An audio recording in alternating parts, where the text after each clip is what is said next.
A blessed and wonderful day to everyone. Welcome to our daily podcast, Hope and Strength for the Journey. Our lives in this world is full of challenges. We face different choices, different opportunities, different trials and problems to solve. This day is another challenging day for all of us believers of Christ to live a life worthy of God's calling. The Lord wants us to become spiritually mature believers. Ang mga pagpapala ng ating new life in Christ ay tinatamasa ng mga mature sa pananampalataya. It will take a mature, full-grown church to fulfill the purpose of Christ on the earth.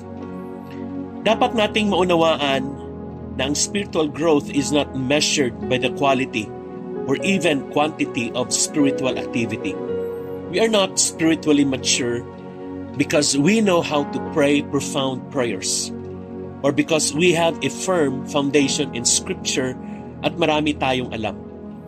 Hindi rin ito nasusukat dahil matagal na tayong Kristiyano o dahil may posisyon tayo sa leadership. As believers, we have been created to be just as Christ. The Scripture gives us the end goal of all Christian growth, Christ-likeness. Tungkulin nating hubugin ang ating panlabas na buhay, personalidad at karakter sa image ni Christ. Gusto ni Jesus na makita siya ng mga tao kapag pinapanood kanila. We must grow in all aspects of Christ-likeness. May isang lalaki na namasyal sa mabundok na lugar at nang makarating siya sa mataas na bahagi ng kabundukan, namanga siya dahil kapag sumisigaw siya ay nag-e-echo ang kanyang boses. To his amazement, he shouted aloud and say, "Hello!" And the sound goes back, "Hello! Hello! Hello!" Again he shouted, "Praise the Lord!" Nag-echo ito ng, "Praise the Lord! Lord! Lord! Lord!" Sumigaw siya uli ng, "I love you, Jesus!" He was shocked dahil nag-echo ito ng, "Patunayan mo, mo, mo." The moral of the story, our life speaks louder than our words. Our lives must echo the Lord's word. I was interested in the research I read about the way we communicate with each other. Itong sinasabi, in a conversation, we communicate 7% of our actual words and 35% with our tone of voice and 58% with our actions. Interesting, isn't it? Marahil iyon ang dahilan kung bakit may nagsasabi na talk is cheap. Ang mga salita ay maaari lamang maging mga salita kapag walang kaukulang action. Kung gusto mong malaman kung ano ang pinaniniwalaan ng isang tao, huwag makinig sa kanilang sinasabi. Panoorin kung ano ang kanilang ginagawa. Hindi ba wise advice ito? Sa tingin ko. The news of our faith in God is out to be heard and seen. We are the living message of God. Minsan, hindi na namin kailangang sabihin pa because we are the message. Itong sinasabi sa 1 Thessalonians chapter 1 verses 7 to 9. Kaya't naging huwaran kayo ng mga kapatid sa Macedonia at Akaya, sapagkat hindi lamang ang katuruan tungkol sa Panginoon ang lumaganap sa Macedonia at Akaya sa pamagitan ninyo. Ang inyong pananampalataya sa Diyos ay nabalita rin sa lahat ng dako. Kaya't hindi na kailangang magsalita pa kami tungkol dito. Ang mga taga-roon na rin ang nagbabalita kung paano ninyo kami tinanggap. Sila rin ang nagsasabi kung paano ninyo tinalikuran ang pagsamba sa mga Diyos-Diyosan upang maglingkod sa tunay at buhay na Diyos. Alam mo ba na may magandang layunin ang Diyos kung bakit ka nilagay sa mundong ito? Nais ng Diyos na magpahayag ng kanyang mensahe sa mundong ito sa pamamagitan ng buhay. Ang tawag dito ay your life message or your life testimony. Para maging makabuluhan ang ating buhay sa araw na ito at mga araw pang darating, ay isipin na natin kung ano ang ating magiging life's message at magpasya tayong i-share ito sa mga taong nasa paligid natin. The Bible says in 1 Thessalonians chapter 1 verse 8, your lives are echoing the Master's word. The news of your faith in God is out. We don't even have to say anything anymore. You are the message.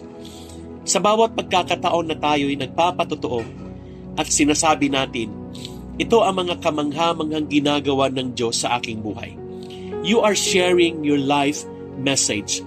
Kapag sinabi mo na nagpray ako at ito ang ginawang pagtugon ng Diyos sa kahilingan ko, you've given a life message.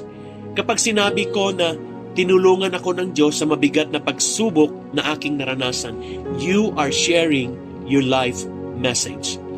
Tanging ikaw lang ang makapagte-testify ng iyong unique life message. Nobody else can do it for you. Kasi life mo yon.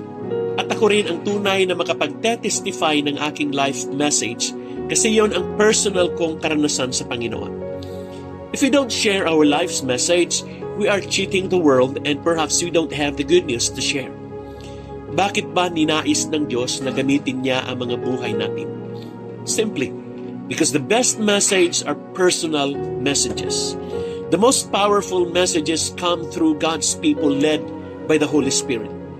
Notice this, when God shared His message of love, mercy, and grace, He did not text it or emailed it. He delivered it personally. He came in person. Ang sabi ng Bible, the Word became flesh. Jesus Christ came to earth so we could see the real message in full color. What God is like. God wanted that His message be shared to the world today. Hindi niya ito iginuhit sa langit at nakatingala natin itong babasahin. But rather, He wants to share it through us. Meron ngang nagsabi na, paano ko maisishare sa iba ang aking life message? Hindi naman ako ganap o perfect. Well, you don't have to be perfect to share your life message. You just have to be honest, real, and truthful. Pwede mong sabihin na, sa ganang akin, wala akong maipagmamalaki at hindi ko taglay ang lahat at hindi ako ganap. Subalit ito ang kabutihang ginawa sa akin ng Diyos sa pamamagitan ng ating Panginoong Hesukristo. Kung hindi natin ibabahagi sa ibang ating mga life message, paano nila malalaman o maririnig ang magagandang bagay na ginagawa ng Diyos sa atin na pwedeng mangyari din naman sa kanilang mga buhay?